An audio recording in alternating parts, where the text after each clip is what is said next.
everybody, Kelly here, and I wanted to talk about some books that I am thinking of reading in the fall. Instead of doing like a September TBR, October or November separately, I'm just gonna do a whole fall TBR because I have a feeling that it's all gonna kind of mesh together during the fall time of what I'm in the mood for reading. You never know, maybe we'll get to November and I will change. But right now, I just want to read all the things that scream fall to me. And so I have a few categories, but you'll notice they're all kind of mixing together. I'm really in the mood to get back to some witches. I had done a video 2 years ago where I read a bunch of witch books, and I would kind of like to read some more of those because I gathered some on my list back then and then have come up with some new witch books that I am interested in. And that video really helped me to kind of narrow down what kind of witch stories I like. And so I have a bunch of those. And then I also just really want to read a bunch of gothic kind of books. So some of those might lean more towards mystery or more towards horror, but just the gothic feel. And then I have some mysteries and thrillers that just feel right for this time of year, and some middle grade horror. So yeah, lots of different things, but all kind of, to me, feel very fall. So first, let's talk about the things that I have already started. Currently, I have an audiobook that I'm reading. It is Haunted Ever After, I think is what it's called, by Jen DeLuca. And I was excited to see this come up as a Libro FM audio listening arc. So this is coming out, I think, this month, or did it come out in August? And so I got this as an audiobook arc. And I was really excited because I loved Jen DeLuca's Renaissance Fair series that began with Well Met. And this one, I'm enjoying it so far. I'm not gonna review it right now. It doesn't have quite the same vibe, but it does have a fall vibe because it's like a paranormal romance. So it's romance, but they're in a town that's a haunted town. So there are ghosts and a romance happening. So that's what I'm listening to. And then I'm reading a couple witch themed books, but they have a very different vibe to them. So first I am reading Spells for Lost Things by Jenna Evans Welch. And this one is definitely more like a young adult, contemporary with romance, a lot of issue based. So one of our main characters, her parents had recently gotten divorced and she's feeling kind of lost in her family because her dad remarried and her mom is really absorbed in her work. And so she's feeling a little lost in the family. And then the boy main character, he is in the foster care system. So there's some hard things happening in both their lives, and they meet in Salem, Massachusetts. So both of them end up in Salem at the same time. And there's some witch things going on. From what I can tell, there are some witch vibes. I think it's gonna be very much more contemporary though. So it's not I'm enjoying it. I'm just I really want more witches. So I had started this one and I'm still gonna read it, but then I picked this one up to really get the witches. And this is Wild is the Witch by Rachel Griffin.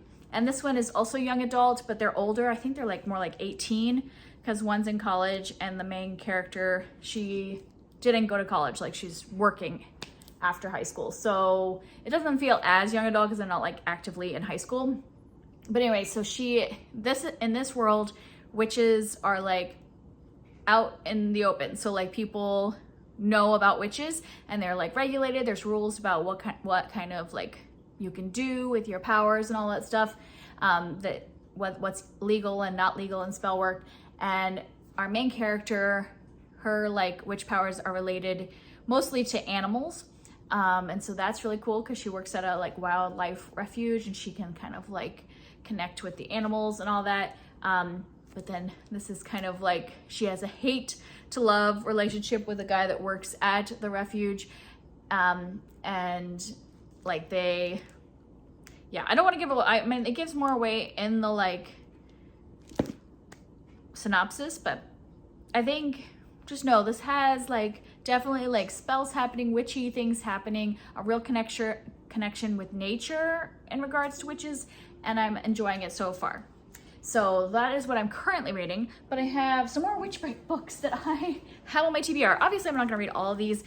I just like to have I have this little shelf that until I can get my big shelves, and I'm just putting on this little shelf here.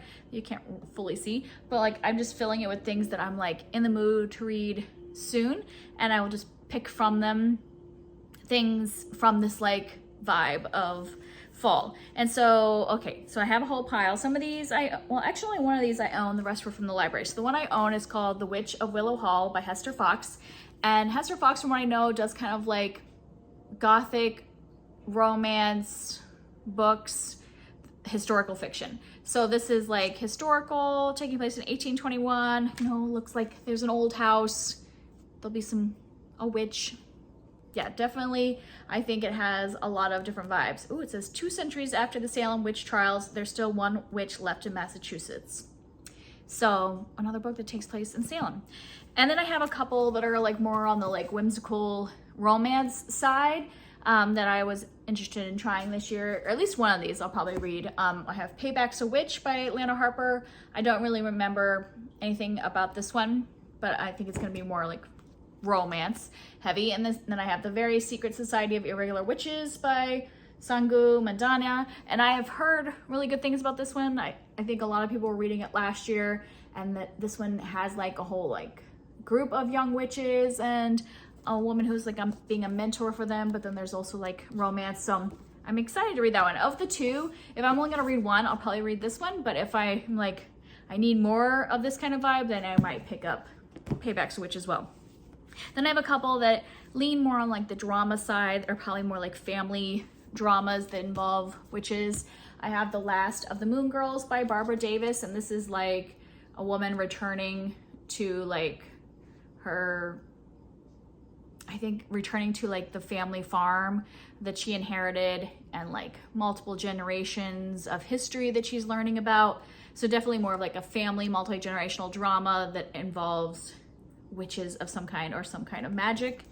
And then I have In the Shadow Garden by Liz Parker, and this is another one I think that is like generational families. So yeah, there's like a family of witches that kind of have this garden, that strawberries that taste like chocolate, or cherry tomatoes imbued with the flavors of basil and oregano. So kind of like a little magical garden. So those are more on the drama side. And then I have one that I think is like a thriller mystery involving witches. This is called The Lighthouse Witches by C.J. Cook. So if I want something a little more darker, I think I could pick this one up.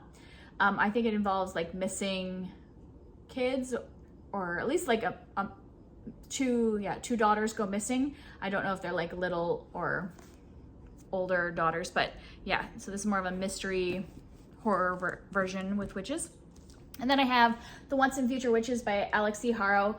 This one I'm very hesitant. I'm gonna try it this year and see if I want to read it, because it's very big. So I've held off reading it because it's big, and the only thing I've read by Alex E. Haro was a novella, and I enjoyed the novella, but I'm not sure, like, I remember that writing in the novella feeling like if it was any longer, I wouldn't have enjoyed it. So I'm kind of nervous about a whole book, like huge book from her. So I'm gonna give it a try and see how it goes. And this one I think has more of that historical vibe. Yeah, 1893. And I do like when it's like historical witches. So I'll give it a try. And now moving into more of the like gothic kind of stories, and these kind of vary in their vibe. I have a couple that I think involve romances in them, as well as the gothic stuff. So I have The Widow of Rose House by Diana Biller, and I think this is definitely like a historical fiction romance with like some paranormal, you know, spooky house kind of vibes going on at the same time. And then I have The Uninvited by Kat Winters, and I have read one other book by this author, and it did have a little bit of romance combined with like definitely spooky, creepy things happening. And this one takes place, I had put this one off because I bought this right before the pandemic, and this takes place during the like influenza epidemic of 1918. So I was like, maybe I'll set this aside for a few years. And now I feel like ready to pick it back up.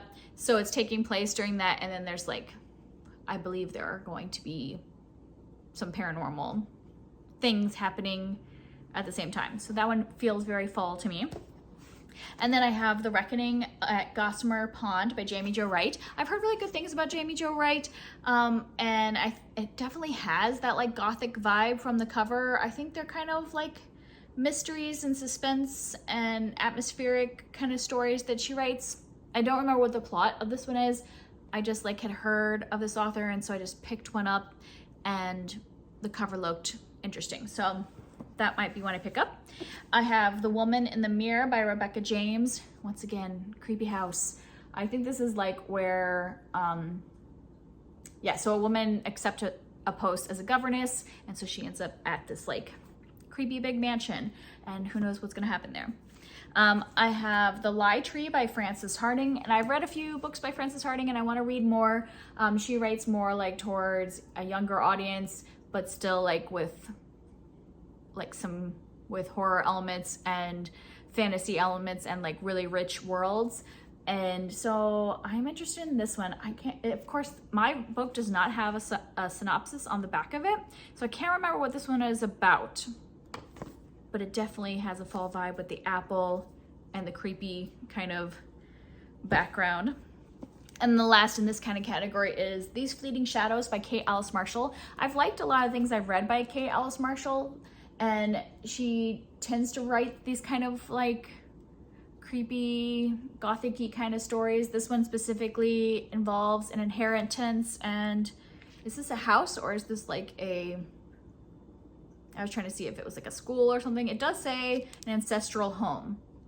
So a lot of things that kind of involve creepy manor homes.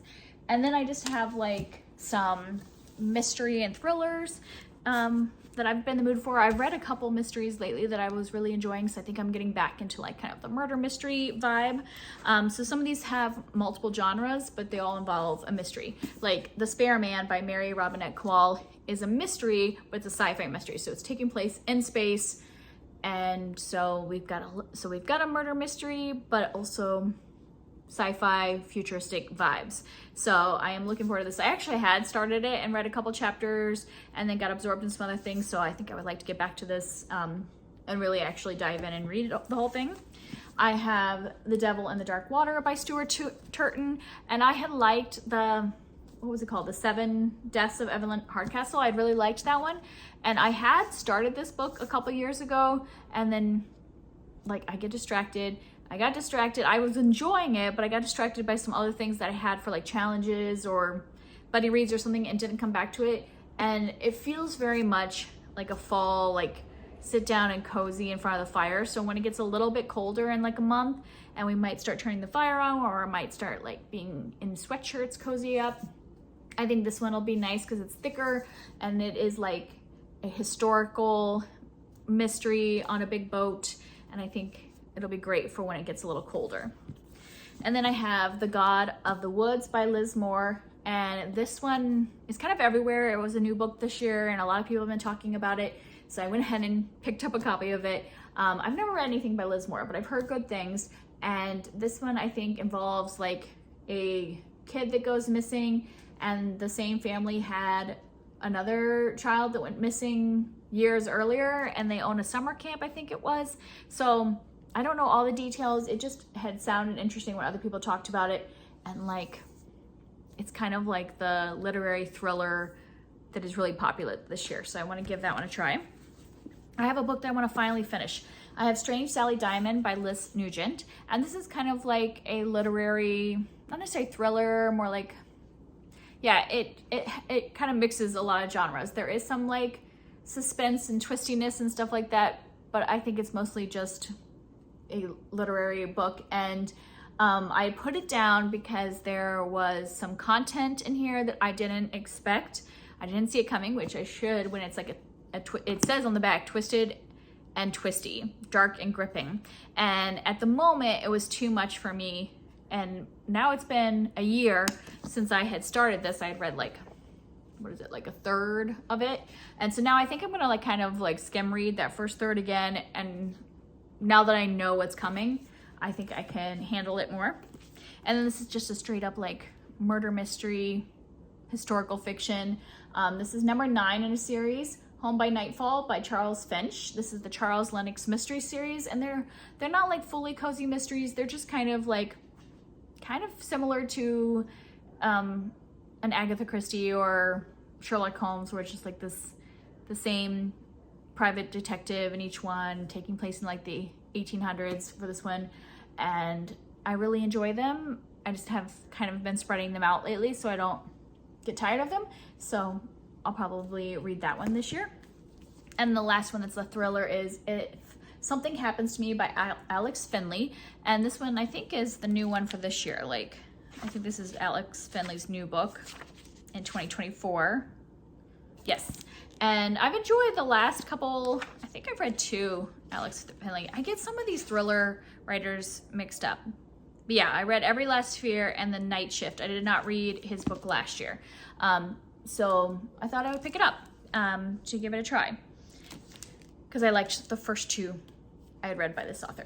Okay, just a few more. I have just some books that kind of give me fall vibes, which it's the same author. It's Sarah Addison Allen, and her books just kind of give a fall vibe. This one is First Frost, which makes sense. You know, it's got the apple. First frost happens in the fall, and so I think this will be a perfect time to read it. This is the sequel to Garden Spells, which was kind of like a romance, kind of little slightly magical family drama, and so it's just a continuation of those characters. And I have read this, but it was a long time ago, so I wanted to read it again this year. And then the newer Sarah Addison Allen that just came out a couple years ago that I haven't read yet, called Other Birds. And I don't know what this one's about, but I've read every other book by this author, and I picked up her newer book, and I just haven't read it yet. So I would like to get to this too. Her books always have kind of a fall vibe to me. And then I have some like middle grade spooky kind of books that I like to read this time of year. This one is more on the gothic side. It's Strange Star by Emma Carroll. It definitely has the, like, you know, the creepy house and all that. And I think this might be based off of a story, but I don't remember what story it's based off of. So let me read it, and then I can let you know if it is supposed to be a retelling of something, but it definitely has that like kind of slightly creepy house gothic vibe in a middle grade book. And then I have Bracken Beast by Kate Alice Marshall. I had one of her young adult horrors earlier on this list, and this is the second in a series for middle grade. So I'm continuing a series that I just started a couple months ago, which is good for me. And it's like a trilogy, so I just want to like finish it off this year. And it'll fit perfectly with the fall season because it's kind of like a little like horror, kind of creepy, middle grade. I don't really know what direction it's going in, so I'm interested to see where the next book goes. And then I have like a project I want to get started. I'm probably gonna take my time doing this one. I want to do videos about retellings, and I had talked about this like 2 years ago in my goals. I had wanted to do like these retelling videos where I read a bunch of books about a specific retelling and then talk about how close they are to the original folk tale or fairy tale, and like whether I like the retelling. And I got kind of like too far in the weeds the first time I tried to do this. And so then I never finished that video, and then I kept pushing off all other projects related to this, and I just said, you know, I just need to get back into it. I really want to read some retellings. I just need to like lower the scope a little bit and not read so many books. I was trying to read so many for that video and it didn't work. So I'm starting again. I'm gonna read some Baba Yaga retellings. And so you might not see the vlog about these for a while because I'm not going to try to read them all back to back to back to back, which is what made it not work the first time. So these are the 2 I want to read this season, but then I'm going to continue to read a few, and then once I've read about 5, I will like post the vlog about it. So these 2 happen. Actually, this one I don't think is middle grade. I think this one is actually more adult. But this one is definitely middle grade. This is The Door by The Staircase by Catherine Marsh, and it's supposed to be a Baba Yaga retelling. So we'll see how that goes. And then I have Thistlefoot by Jenna Rose Nethercott, and yeah, once again, Baba Yaga retelling. And so there'll be about probably 5 books total. I will talk about these in my wrap-ups, but then I'll have a vlog specifically about how they are as retellings when I finally have read about 5 of these. So that's it. Those are all the things that I kind of gonna have on my fall TBR. I might have a couple more that are coming from the library. Actually, no, I have a few more coming from the library, but I just wanted to go ahead and film this video. So you might see some others. They'll kind of fit all these categories. They'll either be gothic or witchy or like a mystery thriller. So those are the kind of things I'm going to be reading the next couple months. So hopefully I will keep up with this, like actually filming more regularly, and you'll get to see my reviews on these pretty soon. I'm also like feel like I'm reading more as the weather is getting colder. I want to like snuggle up and read more. So hopefully I will have more reviews for you coming up soon of a lot of these books. Let me know if you have kind of certain books that you read in the fall time, if you kind of fall into like a fall vibe, reading similar books to this, or do you just kind of like read whatever you want in the fall and it doesn't matter about what season it is. Let me know what you're doing in terms of reading coming up, and I will see you next time. Bye.